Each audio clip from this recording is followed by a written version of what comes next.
Welcome to DaAi Headlines. I'm Helen Liao. Thank you for joining us. Coming up in today's show, Tzu Chi volunteers in the Philippines are putting together 1,500 relief packs for the flood victims in Rizal Province. We go to the village of Dalambu in Taiwan's Hualien and see how the tribe is becoming one of the major exporters of organically grown daylilies. In today's feature report on Taiwan sunset trade, we meet Wu Wenling, the first certified olive oil taster in Taiwan. In the Philippines, to continue helping the flood victims in the Rizal Province, Tzu Chi has not only established a work relief program, but will also be holding a relief distribution soon. On August 20th, 200 volunteers gather at the Tzu Chi ground to pack the relief items. Because we have our visitors. Today, 200 local volunteers and Tzu Chings gather at the Philippines Tzu Chi grounds, ready to pack relief items for flood victims. The event was also joined by Taiwan's Tzu Chi volunteers, who hope to pass on Tzu Chi's humanistic spirits to the victims.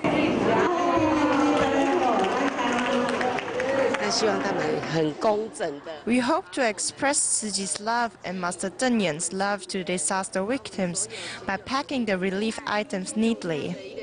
After the recent flood disaster in Rizal Province in the Philippines, Tzu Chi conducted a disaster survey and work relief program. This time, the volunteers will be holding a door-to-door relief distribution. To be able to distribute 5,000 kilograms of instant rice to the victims, the volunteers are working really hard. Many people with high social status called the government and the customs and told them that they can trust Tzu Chi. Inside the recyclable bags are Tzu Chi's instant rice, straw mats, clean clothes, and drinking water. The volunteers from Taiwan also share their experiences on how to pack the items neatly. After, you need to look at the bag and see if it's strong enough. It is full of humanitarian spirit. Before, we would just throw everything in. Tzu Chi volunteers from Taiwan move swiftly. They will help the team with the least amount of people right away. Seeing the volunteers working hard to help the disaster victims, Teresito, who is a driver, decided to join in. For the past few days, Tzu Chi volunteers have been helping the victims. I'm very blessed because I can help the needy too. Su Zhaorong, an entrepreneur's wife, not only donated money to Tzu Chi to help the needy, but also volunteered to pack the relief items or act as a translator. Seeing so many people working so hard to help those in need, I'm very touched. In the morning, the volunteers hope to pack around 1,500 relief items. Once they handed out the relief supplies, they hope to bring a brighter smile to the disaster victims. The free clinic in Beijing's Fangshan district has come to an end. In just 3 days, the team of doctors and staff treated over 2,000 patients. On the third day, the highway were closed off due to heavy fog, delaying many volunteers and doctors for about 2 hours. The crowd in front of the hospital had to wait even longer, as many helpful hands were missing, but the volunteers still managed to finish everything in a smooth manner. Many people wait their turn in front of the hospital, but no matter how much time passes, the patients are not getting fewer. The free clinic was so busy that doctors headed outside to measure patients' blood pressures. Even the Tzu Chi volunteers' driver helped out in recording blood pressure measurements.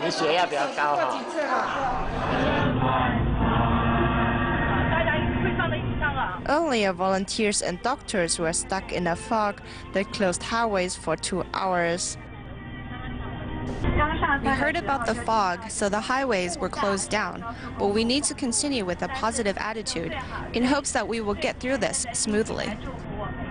Since the area lacks volunteers, local volunteers are trying their best to multitask. Even the doctors take extra time to look after each patient. These are all people I promised to check up on yesterday, so I'll stay longer today to see everyone. Thank you very much. Really, thank you very much. Touched by the proceedings, one girl decides to spread her compassion.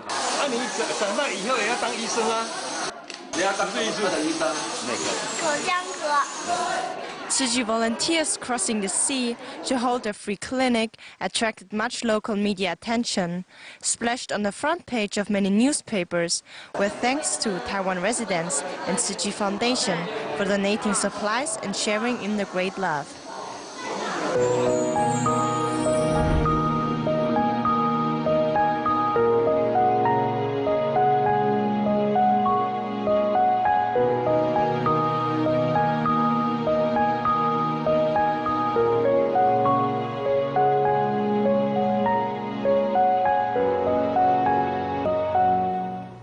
In the mountains of Hualien County of Taiwan lies the village of DaLanbu.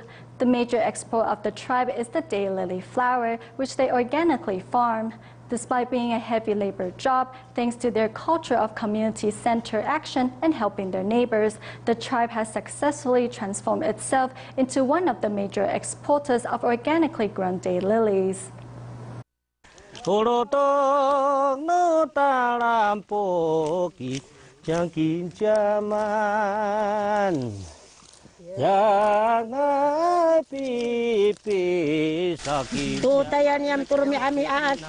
We work every day like this. We take turns working in the mountains. Whenever the daylilies bloom, this becomes my life. This is how I work and how we live in the mountains.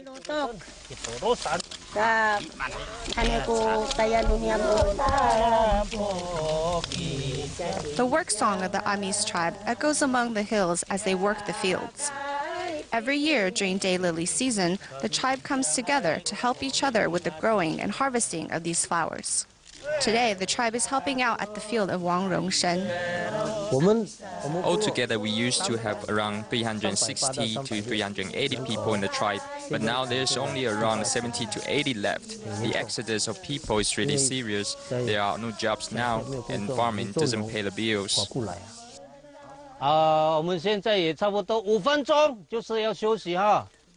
Chen Shenfa, who moved back to the village from the city, was one of the first to start organic farming of daylilies. Taiwan's daylily industry took a nosedive 10 years ago. Therefore, residents of DaLanbu had no choice but to start organic farming. Presently, there are 17 households involved in organic farming. Leading the change to organic farming methods has been the village's pastor, Zhang Yingmei, who says that the change has been hard. Without herbicides, the job of weeding has become immense. Weeds were an issue, but I said, no problem, we will all just work together to pull the weeds. So therefore, we pulled together a village-wide work exchange program we call Malapaliu. The traditional work ethic of the tribe, in which everyone helps out each other, is well suited for modern-day organic farming, which is labor-intensive. Today we work on our field, tomorrow we work on his, and the next day on someone else's. We keep going around like that. As we work, we sing songs that keep our spirits high. Is this not a great way to work?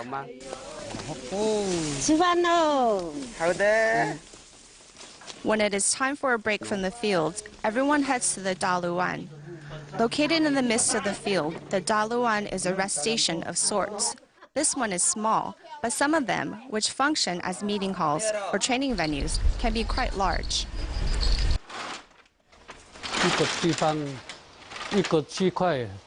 Each place, each location will always have a daluan, which everyone will come together to build. All of what you see is made by hand.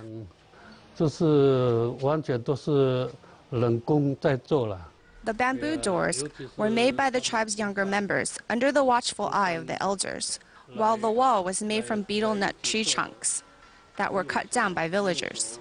For the members of the Amis tribe, the daluan is an extension of their homes. In the past, daluans were not that big. They were just a place to get out of rain or a place to take a break from work.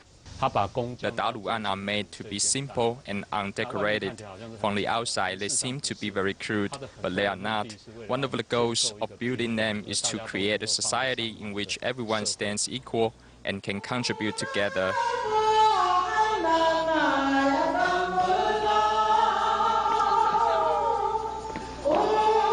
At the yearly Thanksgiving festival, young and old bring in their harvests. Working together as one, they also share the fruits of their harvest together. The reason we are handling the work in this way is so that the emphasis is not on who is the smartest, who is the most able, or who is the best leader, but on who is willing to participate, listen to orders, and work for the greater good and the team. In tune with the music, one villager after another presents the fruits of his or her year's labor as everyone celebrates and shares their blessings. Thanks to the new work rotation program here, the harvest in DaAi will only become more fruitful as time goes on. Continuing on our report on Hong Kong, early weekend morning, a group of Tzu Chi volunteers arrived at Ma Anshan's Whitehead Club not to enjoy the scenery but to dig for treasures. The trash at the barbecue area is often unsorted, with recyclables and garbage all mixed together. So volunteers rush to claim these recyclables before the cleaning crews throw it away. In Hong Kong's Ma Anshan, there's a club at Whitehead that attracts many visitors during the weekends.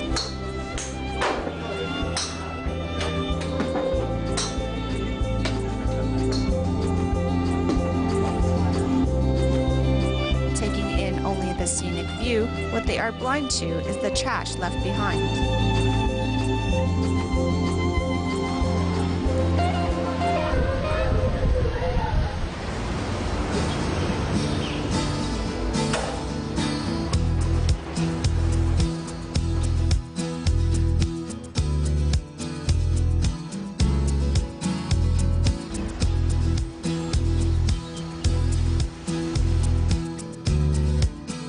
Early in the morning, Tzu Chi volunteers head over to the club to rescue the recyclables.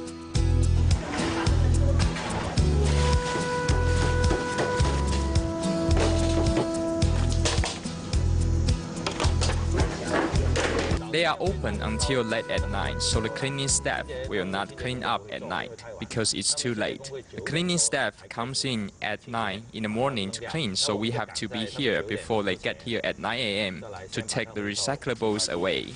The recyclables will not magically appear in the bins. Tzu Chi volunteers go through bag by bag to find them. Sometimes there's cans, sometimes plastic bottles get thrown in here. The pungent smells of the leftovers penetrate the air. When I started, I thought it was gross.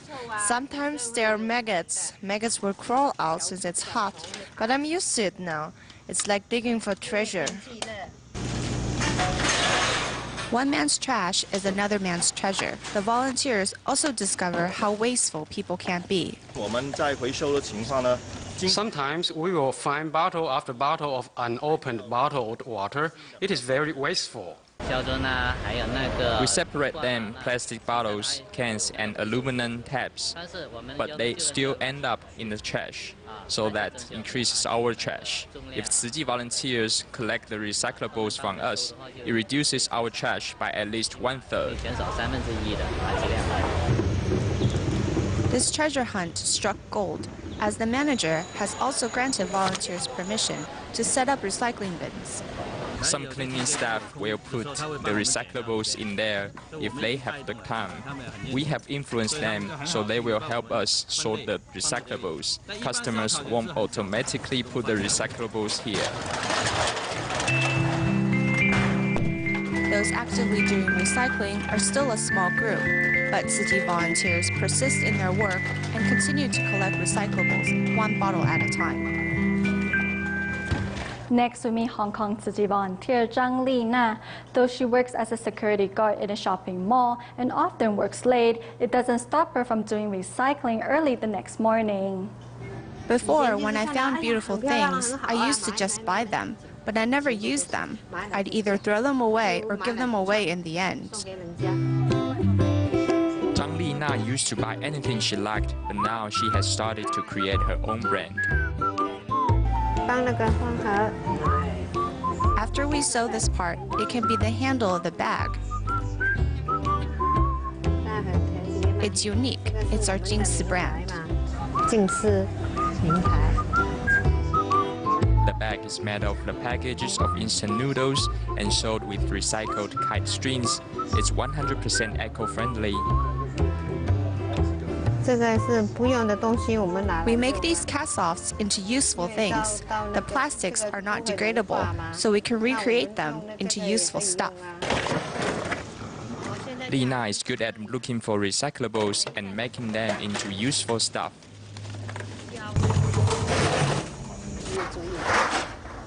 The more I do, the happier I am. I complained to one Tzu Chi's sister that she should have introduced Tzu Chi to me earlier.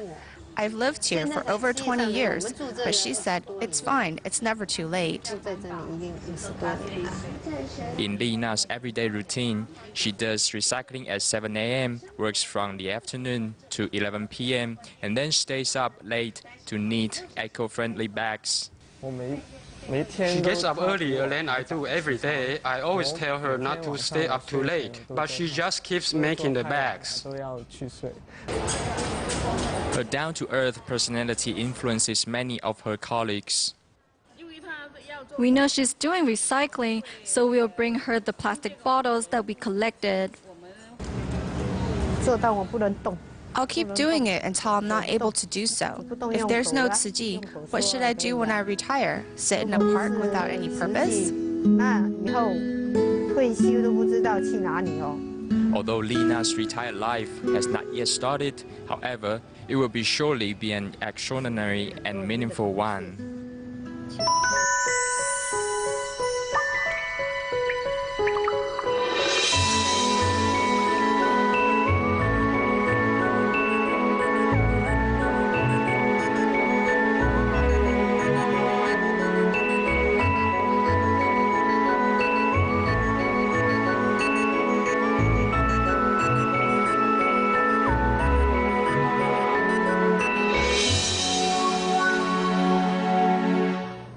In today's feature report on Taiwan sunset trade, we meet Wu Wenling, who is the first in Taiwan to be awarded a certified olive oil taster license from Italy. Let's take a look. My father was the main distributor of a log factory in the south. At that time, the motorbike was quite popular and he carried all of us. But the biggest function was that at the back of the vehicle, you could fix a metal frame and transport 6 big buckets of cooking oil. My dad passed away when he was just 53, and we thought maybe it was because he didn't eat healthy food. The passing of Wu Wenling and Wu Mingzong's father inspired them to begin searching for quality cooking oil. First, what we need to do is put this cup in your hand and use the other hand to cover the top and then shake it. Does anyone know why we need to do this? To heat it up? Yes, that's right. Through the internet and books, Wu Wenling started researching the different types of cooking oil, and she accidentally came across an oil taster course in Italy. Without a second thought, Wu decided to travel to Europe, but at first found the program to be challenging. The most difficult part was the physics and chemistry training, because what they do is, with every kind of oil, whether it be animal or plant oil, there's a fat composition to each. At the training, they will give us a type of oil, and we are asked to use lab equipment to find out the proportion of the saturated fat acids and determine whether it is olive oil, sunflower oil, or peanut oil. Luckily, having grown up surrounded by cooking oil, Wu Wenling easily identified the difference in oils and passed the exam to become a certified olive oil taster, the first to do so in Taiwan. Today, the oil taster feels that she shoulders the responsibility to pass on her knowledge. We need to take a sip and don't swallow it right away because we need to suck in air. The reason for that is it will help the oil spread through our tongues. At the tip of our tongue, we'll taste the sweetness. At the back of our tongue, we'll taste the bitterness. And in our throat, we'll taste the spiciness. Wu Wenling also acquired a cooking license so she can teach the general public how to use the cooking oil correctly. The color of the vegetables will stay when we stir-fry them with olive oil. The olive polyphenol inside the oil is able to act as antioxidant and has anti-aging function. We should not just eat to fill our stomachs, but to increase our nutritional intake and our metabolism. I think that is something interesting to explore.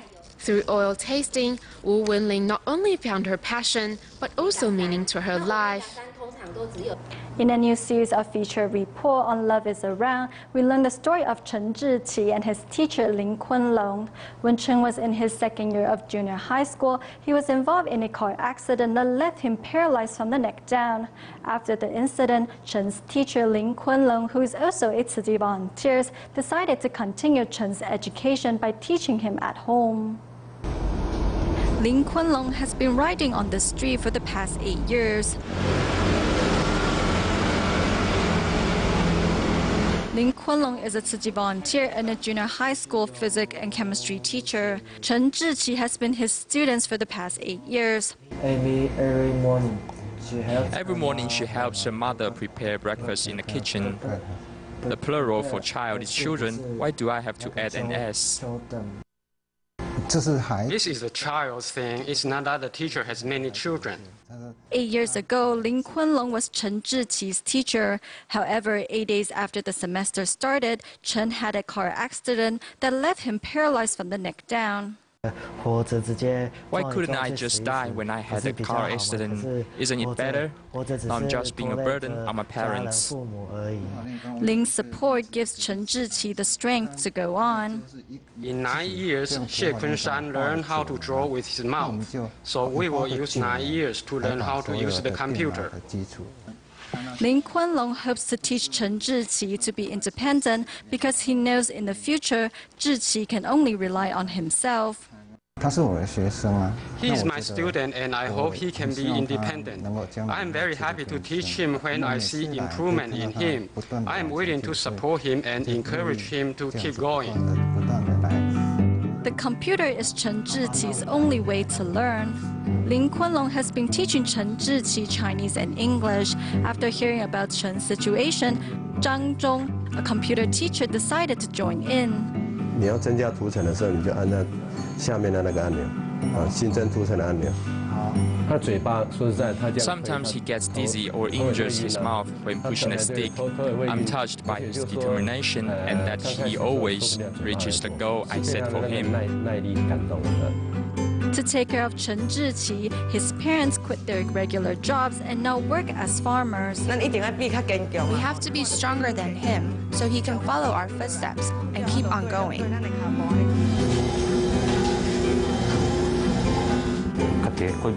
He is my son. No matter what happens, as a parent, you can never give up on your child. Thanks to the support from teachers, parents, and Tzu Chi volunteers, Chen Zhiqi finally opened up. One day my parents will grow old and pass away. I can't rely on anyone but myself. Mr. Zheng Yan said that we need to use our own power to benefit this society. Prior to the beginning of the 7th lunar month, a blessing ceremony was held at the Taoyuan Jingsi Hall. The event was joined by over 600 local residents and government officials. Meanwhile, to celebrate the occasion in a more eco-friendly way, 62 employees from the Happy Hair also attended the blessing ceremony held by the local Tzu Chi office. That's all the time we have for. Thank you for watching DaAi Headlines. Goodbye.